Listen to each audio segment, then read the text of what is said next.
सर्वोदय नमस्कार बच्चों। आज मैं आप लोगों को वाक्य पढ़ाने जा रहा हूँ। वाक्य किसे कहते हैं? योग्यता, आकांक्षा और आसक्ति से युक्त पदों के समूह को वाक्य कहते हैं। जिसमें योग्यता हो, योग्यता, आकांक्षा और आसक्ति, योग्यता, आकांक्षा और आसक्ति से युक्त पदों के समूह को वाक्य कहते हैं। तो योग्यता क्या होता है? मैं वाक्य में जिस शब्द का प्रयोग कर रहा हूँ उस शब्द में उस अर्थ को बोध कराने की क्षमता है कि नहीं है, यह योग्यता कहलाता है। जैसे मैं कहूँ कि प्रिया आग से नहाती है, सुनने में बहुत खराब लगा ना। आग से नहाती है क्योंकि आग में नहलाने की योग्यता नहीं है, जलाने की, दहन करने की योग्यता है उसमें। इसलिए ये वाक्य गलत है क्योंकि योग्यता का अभाव है ना।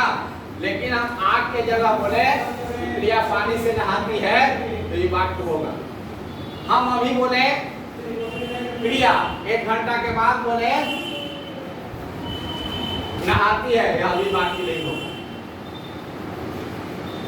उसके पदों को निकटतम संबंध होना भी जरूरी है। हम बोले प्रिया, अब प्रिया बोल के चुप हो जाए, कुछ नहीं। किसी भी वाक्य में कर्ता, उद्देश्य और क्रिया, विधेय का होना आवश्यक है। जब और कर्ता और क्रिया में निकटतम संबंध होगा तभी वाक्य होगा, अन्यथा वाक्य नहीं होगा। हम पहला पेज में लिखते प्रिया, अंतिम पेज में लिखते जाती है या पढ़ती है, तब भी वाक्य नहीं होगा। किसी भी वाक्य में कर्ता, उद्देश्य और क्रिया, विधेय होना आवश्यक है।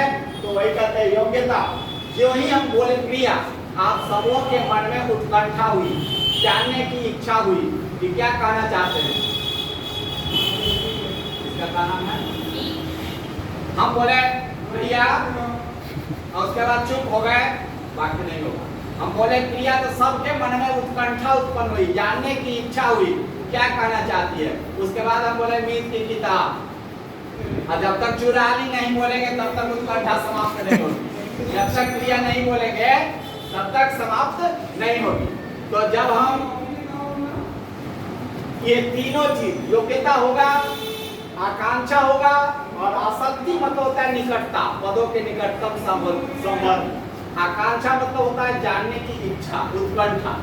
ये तीनों जब समाप्त हो जाएगा तभी वाक्य होगा, अन्यथा वाक्य नहीं होगा। तो हम कह सकते हैं योग्यता, आकांक्षा और आसक्ति से युक्त पदों के समूह को वाक्य कहते हैं। यदि तीनों में एक का भी अभाव होगा तो वाक्य नहीं होगा। रचना की दृष्टि से आप लोग को विशेष रूप से पढ़ना है। रचना की दृष्टि से वाक्य के 3 भेद होते हैं। रचना की दृष्टि से वाक्य के कितने भेद होते हैं? 3 भेद होते हैं। पहला है सरल वाक्य,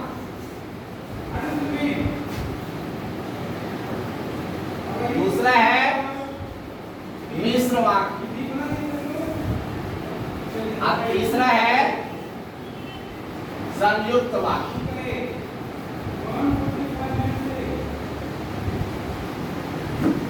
रचना की दृष्टि से वाक्य के 3 भेद होते हैं, सरल वाक्य और मिश्र वाक्य और संयुक्त वाक्य। सरल वाक्य क्या होता है? जिस वाक्य में एक कर्ता और एक क्रिया हो उसको सरल वाक्य करते हैं। जैसे नैना पढ़ती है, प्रियंका जाती है, प्रिया हंसती है, ये सब सरल वाक्य है। इसको सरल वाक्य को सामान्य वाक्य भी कहते हैं। सरल मतलब सामान्य, साधारण, घटिया नहीं। सरल मतलब सामान्य होता है, साधारण वाक्य होता है। और जिस वाक्य में एक प्रधान उपवाक्य और एक या एक से अधिक आश्रित उपवाक्य हो उसको मिश्र वाक्य कहते हैं। एक प्रधान वाक्य रहता है और एक या एक से अधिक उस पर आश्रित उपवाक्य रहता है, उसको हम मिश्र वाक्य कहते हैं। जैसे बादल घिरे तो वर्षा हो, बादल घिरे तो मोर नाचे। सूर्योदय हो तो कमल खिले। कमल के खिलना किस पर आश्रित है? सूर्योदय के होने पर। घंटी बजे तो बच्चे जाएं, है ना। शिक्षक आए तो पढ़ाई शुरू हो। तो पढ़ाई शुरू होना किस पर आश्रित है? शिक्षक के आने पर। तो शिक्षक के आना प्रधान उपवाक्य है और पढ़ाई शुरू होना आश्रित उपवाक्य है ना। मैं आऊं तो सोनू सर जाएं, ये क्या है?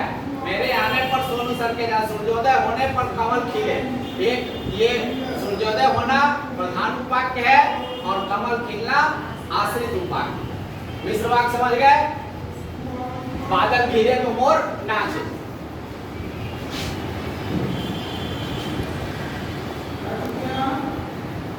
मिश्र वाक्य। इसके बाद संयुक्त वाक्य।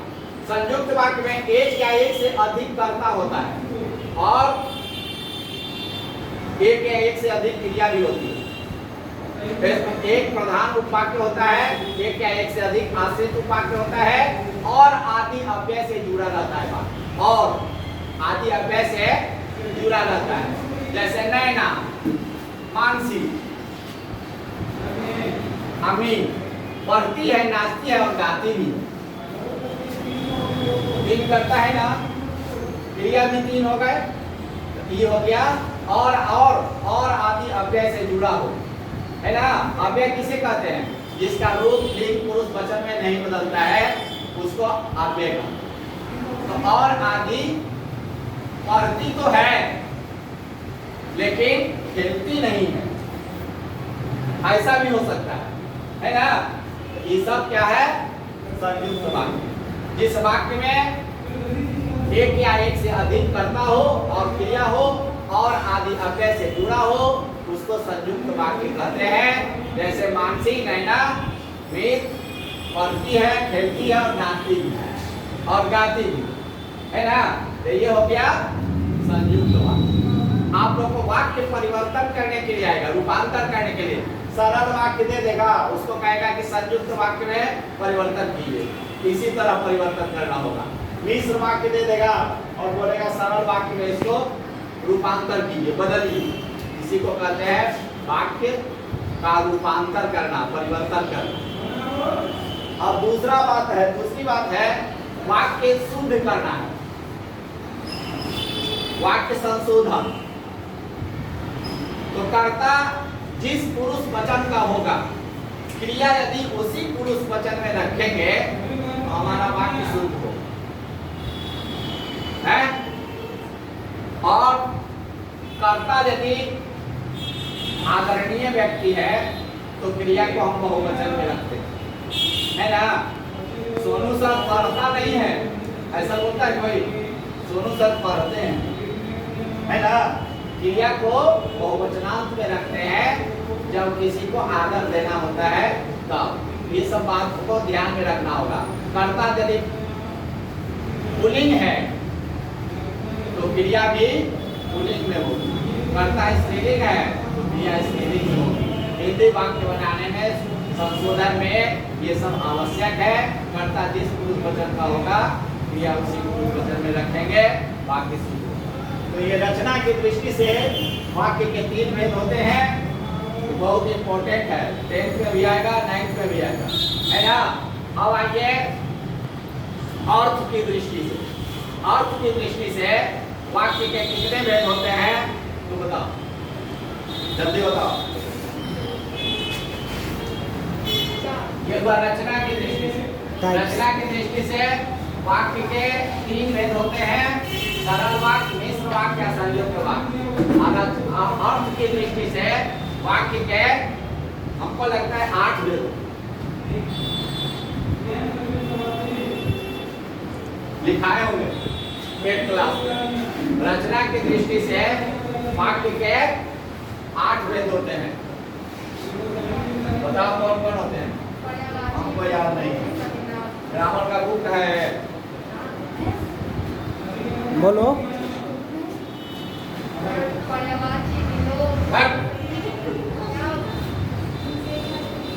विधिवाचक वाक्य, विधिवाचक वाक्य, निषेधवाचक वाक्य निषेधवाचक, इच्छा बोधक की वाचक वाचक और प्रश्न वाचक आज्ञावाचक, दूसरा आज्ञावाचक, संकेत वाचक। 1 2 3 4 5 6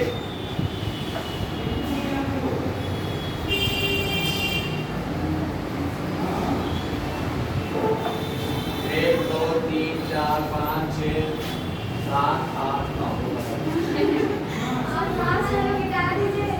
1 2 3 4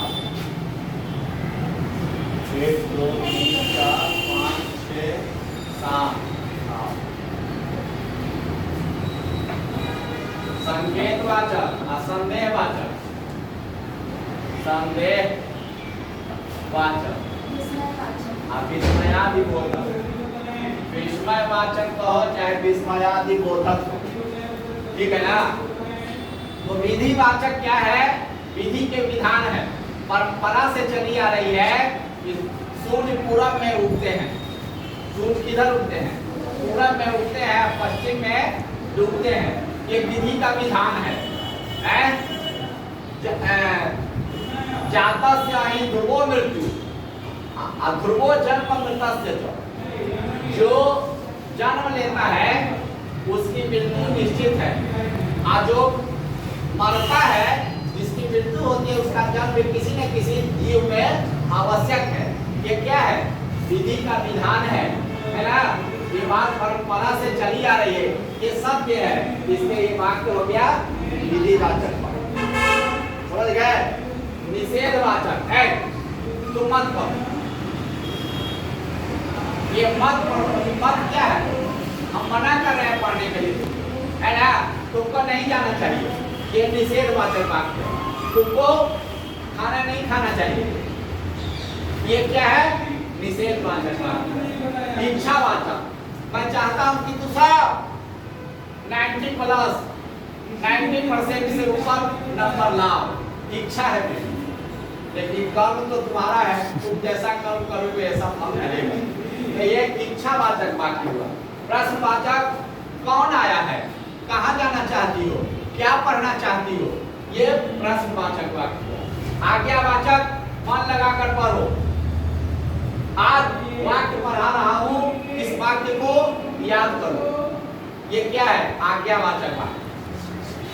संकेतवाचक, बादल घिर गई है, तो बादल घिर गई है तो क्या संकेत है? वर्षा होने वाली है ना। पूरब दिशा में लालिमा छा गई है, लालिमा छा गई है, इसका मतलब क्या है? सूर्योदय होने वाला है ना।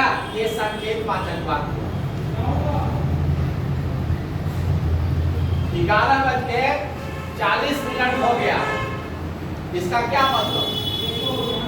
11:45 में घंटी लगने वाली है ना। ये संकेतवाचक वाक्य हुआ। और संदेहवाचक,